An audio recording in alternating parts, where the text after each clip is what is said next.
ನಮಸ್ಕಾರ ಸ್ನೇಹಿತರೆ, ಹೇಗಿದ್ದಾರೆ ಎಲ್ಲರೂ ಚೆನ್ನಾಗಿದ್ದಾರೆ ಅಂದ್ಕೊಂಡಿದ್ದೀನಿ ಸ್ನೇಹಿತರೆ. ಎಲ್ರಿಗೂ SPB ಮೀಡಿಯಾದ ಮತ್ತೊಂದು ವಿಡಿಯೋಗೆ ತಮಗೆಲ್ರಿಗೂ ಸ್ವಾಗತ ಸುಸ್ವಾಗತ. ಸ್ನೇಹಿತರೆ, 2025ರ ಈ ವರ್ಷದಲ್ಲಿ ಈ ಮೇಷರಾಶಿಯವರಿಗೆ ಇದೇ ಜೂನ್ ತಿಂಗಳಿನಲ್ಲಿ ಏನೆಲ್ಲ ಅದೃಷ್ಟ ಒಲಿಯಲಿದೆ, ಈ ಮೇಷರಾಶಿಯವರಿಗೆ ಆರ್ಥಿಕ, ವೃತ್ತಿ, ಆರೋಗ್ಯ ಮತ್ತು ಪ್ರೇಮ ವಿಷಯಕ್ಕೆ ಸಂಬಂಧಪಟ್ಟಂತೆ ಏನೆಲ್ಲ ಬದಲಾವಣೆಗಳು ಆಗಲಿದೆ, ಹಾಗೆಯೇ ಸಮಸ್ಯೆಗಳಿದ್ದರೆ ಅದಕ್ಕೆ ಪರಿಹಾರ ಏನು, ಯಾವುದರಲ್ಲಿ ಬಹಳ ಅದೃಷ್ಟ ಒಲಿಯಲಿದೆ ಎಂಬುದರ ಸಂಪೂರ್ಣ ಮಾಹಿತಿಯನ್ನು ತಿಳಿಸ್ಕೊಡ್ತಾ ಹೋಗ್ತೇನೆ ಸ್ನೇಹಿತರೆ. ಅದರಿಂದ ವಿಡಿಯೋನ ಸ್ಕಿಪ್ ಮಾಡದೆ ಇಲ್ಲಿಂದ ಕೊನೆ ತನಕ ನೋಡ್ತಾ ಹೋಗಿ. ಓಡಿಸಿ ವಿಡಿಯೋನ ನೋಡೋದ್ರಿಂದ ಅಷ್ಟು ಇನ್ಫಾರ್ಮೇಷನ್ ಅರ್ಥ ಆಗೋದಿಲ್ಲ ಸ್ನೇಹಿತರೆ. ಸೊ ಫಸ್ಟಿಂದ ಎಂಡ್ ತನಕ ವಿಡಿಯೋನ ವಾಚ್ ಮಾಡಿ. ಹಾಗೆ ನಮ್ಮ ಈ ವಿಡಿಯೋ ಇಷ್ಟ ಆಗಿತ್ತು ಅಂದರೆ ವಿಡಿಯೋಗೆ ಒಂದು ಲೈಕ್ ಕೊಡಿ ಸ್ನೇಹಿತರೆ. ಯಾರಿನ್ನೂ ಚಾನಲ್ನ ಸಬ್ಸ್ಕ್ರೈಬ್ ಮಾಡ್ಕೊಂಡಿಲ್ಲ ಅವರು ಈಗಲೇ ಸಬ್ಸ್ಕ್ರೈಬ್ ಮಾಡ್ಕೊಳ್ಳಿ. ಸಬ್ಸ್ಕ್ರೈಬ್ ಮಾಡಿಕೊಂಡು ಪ್ರತಿನಿತ್ಯ ವಿಡಿಯೋನ ವಾಚ್ ಮಾಡ್ತಿರೋರಿಗೆ ಥ್ಯಾಂಕ್ ಯು ಸೋ ಮಚ್ ಅಂತ ಹೇಳ್ತಾ, ಇನ್ನು ತಡ ಮಾಡೋದು ಬೇಡ ಸ್ನೇಹಿತರೆ. ಈ 2025ರ ಈ ಜೂನ್ ತಿಂಗಳಿನಲ್ಲಿ ಮೇಷರಾಶಿಯವರಿಗೆ ಏನೆಲ್ಲ ಅದೃಷ್ಟಲಿದೆ ಅಂತ ಈಗ ಒಂದೊಂದಾಗಿ ತಿಳಿಸ್ಕೊಡ್ತಾ ಹೋಗ್ತೇನೆ. ಗಮನವಿಟ್ಟು ನೋಡ್ತಾ ಹೋಗಿ ಸ್ನೇಹಿತರೆ. ಮೇಷರಾಶಿ 2025ರ ಜೂನ್ ತಿಂಗಳ ಭವಿಷ್ಯದ ಪ್ರಕಾರ ಬರೋದಾದರೆ, ಈ ಮೇಷರಾಶಿಯವರು ಚುರುಕು, ಸ್ಪಷ್ಟತೆ ಮತ್ತು ಧೈರ್ಯದ ರೂಪಕ ಎಂದರೆ ತಪ್ಪಾಗಲಾರದು ಸ್ನೇಹಿತರೆ. ಮಂಗಳನ ಪ್ರಭಾವವು ಇವರ ಜೀವನಕ್ಕೆ ಸದಾ ಉತ್ಸಾಹ ಹಾಗೂ ಕಾರ್ಯಚಟುವಟಿಕೆಗಳಿಂದ ಕೂಡಿದ ಶಕ್ತಿಯನ್ನು ನೀಡ್ತಾ ಹೋಗ್ತದೆ. ಜೂನ್ ತಿಂಗಳು ಇದಕ್ಕೆ ಹೊರತಾಗಿಲ್ಲ ಸ್ನೇಹಿತರೆ. ಈ ತಿಂಗಳಲ್ಲಿ ಗ್ರಹಗಳ ಸ್ಥಿತಿ, ಗ್ರಹಚಾರಗಳು ಮತ್ತು ನಕ್ಷತ್ರಗಳ ಚಲನೆಗಳು ನಿಮಗೆ ಕೆಲವು ಹೊಸ ಅವಕಾಶಗಳ ಬಾಗಿಲು ತೆರೆದರೂ ಕೆಲವು ಸವಾಲುಗಳನ್ನು ಕೂಡ ನೀವು ಎದುರಿಸಬೇಕಾಗಬಹುದು. ಈ ತಿಂಗಳ ಭವಿಷ್ಯದಲ್ಲಿ ನಿಮ್ಮ ವೃತ್ತಿ ಜೀವನ, ಹಣಕಾಸು, ಆರೋಗ್ಯ ಸಂಬಂಧಗಳು, ಹಾಗೆ ಈ ಟೈಮ್ನಲ್ಲಿ ನಿಮಗೆ ಶುಭ ದಿನಗಳು ಯಾವ್ಯಾವು ಅಂತ ಈಗ ತಿಳಿಸ್ಕೊಡ್ತಾ ಹೋಗ್ತೇನೆ. ಗಮನವಿಟ್ಟು ನೋಡ್ತಾ ಹೋಗಿ ಸ್ನೇಹಿತರೆ. ಈ ಜೂನ್ ತಿಂಗಳ ಮೊದಲ ವಾರ ನಿಮ್ಮ ಮನೋಭಾವವನ್ನ ಬಲಿಷ್ಠಗೊಳಿಸಬಹುದು ಸ್ನೇಹಿತರೆ. ಮೇ ತಿಂಗಳಲ್ಲಿ ಶುಕ್ರ ಮತ್ತು ಮಂಗಳನ ನಡುವಿನ ಬಲವಾದ ಯೋಗವು ಈಗ ಚಲಿಸಿ ಮುಂದಿನ ಗ್ರಹ ಸಂಚಾರಕ್ಕೆ ಅವಕಾಶವನ್ನ ನೀಡುತ್ತಿದೆ ಸ್ನೇಹಿತರೆ. ನೀವು ಹೊಸ ಕೆಲಸಗಳನ್ನು ಆರಂಭಿಸಲು ಉತ್ಸುಕರಾಗಿರುತ್ತೀರಿ. ಕುಟುಂಬದಲ್ಲಿ ಸಹಕಾರ ವಾತಾವರಣ ಇರುತ್ತದೆ. ನಿಮ್ಮ ತೀರ್ಮಾನಗಳ ಮೇಲೆ ಎಲ್ಲರ ಗಮನವೂ ಕೂಡ ಸೆಳೆಯಬಹುದಾಗಿದೆ ಸ್ನೇಹಿತರೆ. ಇನ್ನು ವೃತ್ತಿಪರರ ಪಾಲಿಗಂತೂ ಪ್ರಥಮ 10 ದಿನಗಳು ಬಹುಮುಖ್ಯವಾಗಿರ್ತದೆ. ಬೃಹಸ್ಪತಿಯು ನಿಮ್ಮ ಬೃಹತ್ ಯೋಜನೆಗಳಿಗೆ ಬೆಂಬಲವನ್ನು ನೀಡ್ತಾರೆ. ಗುರುಗ್ರಹದಿಂದಾಗಿ ನಿಮ್ಮ ಗುರಿಗಳನ್ನು ಗಟ್ಟಿಯಾಗಿ ನೆಟ್ಟು ಅವುಗಳನ್ನು ಸಾಧಿಸಲು ಶ್ರಮವನ್ನು ಹೂಡಿದರೆ ಯಶಸ್ಸು ನಿಮಗೆ ಖಚಿತವಾಗಿರ್ತದೆ. ಇನ್ನು ಈ ಜೂನ್ ತಿಂಗಳಿನಲ್ಲಿ ಗ್ರಹಗಳ ಪ್ರಭಾವ, ರಾಹು ಮತ್ತು ಗುರುವಿನ ವಿಸ್ಮಯಮಯ ಆಟ ಹೇಗಿರುತ್ತೆ ಅಂತ ಕೇಳೋದಾದರೆ, ಈ ತಿಂಗಳಿನಲ್ಲಿ ರಾಹು ಮೀನರಾಶಿಯಲ್ಲಿ ಮುಂದುವರೆದಿದ್ದು ನಿಮ್ಮ 12ನೇ ಮನೆಯಲ್ಲಿರುವ ಪರಿಣಾಮದಿಂದ ಮನಸ್ಸು ಕೆಲವೊಮ್ಮೆ ದಿಕ್ಕು ತಪ್ಪಿದಂತಾಗಬಹುದು ಸ್ನೇಹಿತರೆ. ಆದರೆ ಇದಕ್ಕೆ ಸಕಾರಾತ್ಮಕ ಪರಿಹಾರವೆಂದರೆ ಧ್ಯಾನ, ಯೋಗ ಮತ್ತು ಏಕಾಗ್ರತೆಯ ಅಭ್ಯಾಸ. ಗುರು ಸಂಚಾರದ ಲಾಭದ ಮನೆಗೆ ಬಂದುಕೊಂಡಿರೋದ್ರಿಂದ ಧನಲಾಭದ ಸೂಚನೆಯು ಸ್ಪಷ್ಟವಾಗಿದೆ. ಶುಕ್ರ ಹಾಗೂ ಬುಧನ ಸಹಯೋಗದಿಂದ ವಾಣಿಜ್ಯ ಕ್ಷೇತ್ರದಲ್ಲಿ ನಿರ್ಣಾಯಕ ಬೆಳವಣಿಗೆಗಳು ಕೂಡ ನಿಮ್ಮ ಜೀವನದಲ್ಲಿ ಸಂಭವಿಸ್ತಾ ಹೋಗ್ತವೆ ಸ್ನೇಹಿತರೆ. ಇನ್ನು ಈ ಮೇಷರಾಶಿಯವರಿಗೆ ಈ ತಿಂಗಳಿನಲ್ಲಿ ವೃತ್ತಿ ಜೀವನ ಮತ್ತು ಉದ್ಯೋಗದ ಭವಿಷ್ಯ ಹೇಗಿರಲಿದೆ ಅಂತ ಕೇಳೋದಾದರೆ, ವೃತ್ತಿ ಜೀವನದಲ್ಲಿ ಈ ತಿಂಗಳು ನಿಮ್ಮ ಕಾರ್ಯಪಟುತನ ಮತ್ತು ಸಂಘಟನಾ ಕೌಶಲ್ಯಗಳಿಗೆ ಪರೀಕ್ಷೆಯ ಸಮಯವಾಗಿದೆ ಎಂದರೆ ತಪ್ಪಾಗಲಾರದು. ನೀವು ಹೊಣೆ ಹೊತ್ತುತ್ತಿರುವ ಯೋಜನೆಗಳು ಮುಖ್ಯ ಹಂತವನ್ನು ತಲುಪ್ತಾ ಹೋಗ್ತವೆ. ನಿಮ್ಮ ಮೇಲ್ವಿಚಾರಕರು ನಿಮ್ಮ ಮೇಲೆ ಗೌರವದ ದೃಷ್ಟಿಯಿಂದ ನೋಡುವ ಸಾಧ್ಯತೆಗಳು ಕೂಡ ಇರಲಿದೆ ಸ್ನೇಹಿತರೆ. ಸರ್ಕಾರಿ ನೌಕರರ ಪೈಕಿ ಈ ಮೇಷರಾಶಿಯವರು ಪರಿಷ್ಕರಣೆ ಅಥವಾ ಬದಲಾವಣೆಗೆ ಸಜ್ಜಾಗಬೇಕಾಗಬಹುದು. ಉದ್ಯೋಗ ಹುಡುಕುತ್ತಿರುವವರಿಗೆ ಈ ತಿಂಗಳು ಸಂದರ್ಶನಗಳು ಅಥವಾ ಉದ್ಯೋಗದ ಅವಕಾಶಗಳು ಬರಬಹುದಾದಂತಹ ಕಾಲ ಇದಾಗಿರಲಿದೆ ಸ್ನೇಹಿತರೆ. ಇನ್ನು ಈ ತಿಂಗಳಿನಲ್ಲಿ ನಿಮ್ಮ ವ್ಯವಹಾರ ಮತ್ತು ಹಣಕಾಸಿನ ಸ್ಥಿತಿ ಹೇಗಿರಲಿದೆ, ಗ್ರಹಗಳ ಸಂಚಾರದಿಂದಾಗಿ ಹಣಕಾಸಿನಲ್ಲಿ ಲಾಭದಾಯಕವ ಅಂತ ಕೇಳೋದಾದರೆ, ವ್ಯಾಪಾರದಲ್ಲಿ ಹೊಸ ಹೂಡಿಕೆ ಮಾಡಲು ಉತ್ತಮವಾದಂತಹ ಸಮಯ ಇದಾಗಿರ್ತದೆ. ಈ ತಿಂಗಳಿನಲ್ಲಿ ಹಳೆಯ ವ್ಯಾಪಾರ ಸಂಬಂಧಗಳು ಮತ್ತೆ ಜೀವಂತ ಆಗಬಹುದು. ಕೆಲವು ಹೊಸ ಪ್ರಯೋಗವನ್ನು ನೀವು ಈ ಸಮಯದಲ್ಲಿ ಮಾಡಬಹುದಾಗಿದೆ ಸ್ನೇಹಿತರೆ.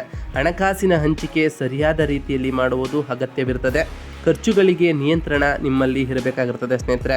ಬ್ಯಾಂಕ್ ಸಾಲ ಅಥವಾ ಋಣ ಸಂಬಂಧಿತ ವಿಷಯಗಳು ಮಧ್ಯ ತಿಂಗಳಿನಲ್ಲಿ ಬಗೆಹರಿಸುವಂತಹ ಸಾಧ್ಯತೆಗಳು ಕೂಡ ಇರಲಿದ್ದು, ಒಟ್ಟಾರೆಯಾಗಿ ಈ ತಿಂಗಳಿನಲ್ಲಿ ನೀವು ನಿಮ್ಮ ಹಣಕಾಸಿನ ಮೇಲೆ ನಿಯಂತ್ರಣವನ್ನು ಇಟ್ಕೊಳ್ಳಿ ಸ್ನೇಹಿತರೆ. ಇದರಿಂದ ನೀವು ಹಣಕಾಸಿನ ಮೇಲೆ ಹಿಡಿತವನ್ನು ಸಾಧಿಸಿದ್ರೆ ನಿಮಗೆ ಯಾವುದೇ ಆರ್ಥಿಕ ಸಮಸ್ಯೆಗಳು ಕೂಡ ಬರಲಾರದು ಸ್ನೇಹಿತರೆ.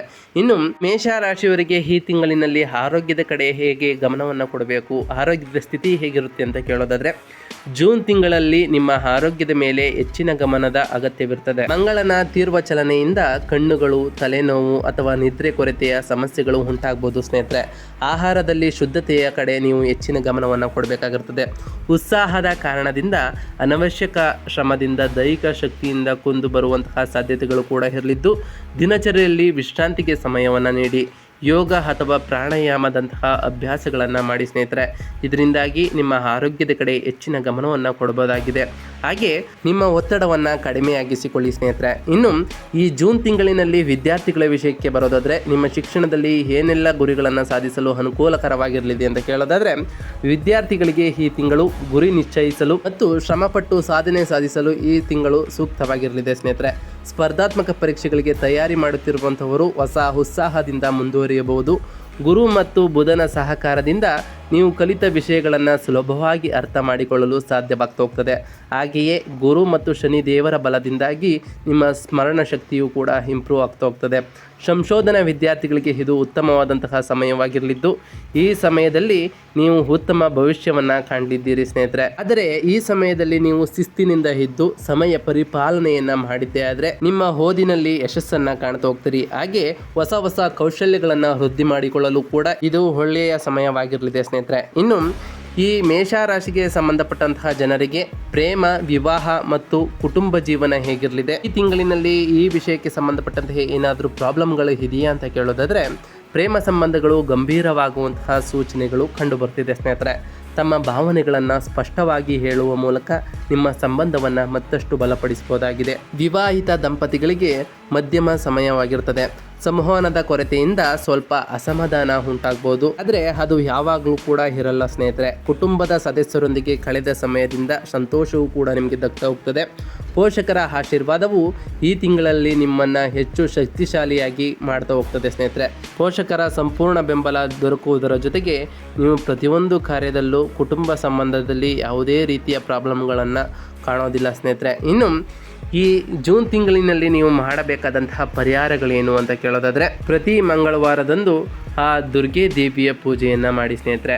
ಭೂಮಿಗೆ ಹಾರಿಗೆ ನೀಡುವುದು ಉತ್ತಮ ಫಲವನ್ನು ನಿಮಗೆ ನೀಡ್ತಾ ಹೋಗ್ತದೆ ಸ್ನೇಹಿತರೆ.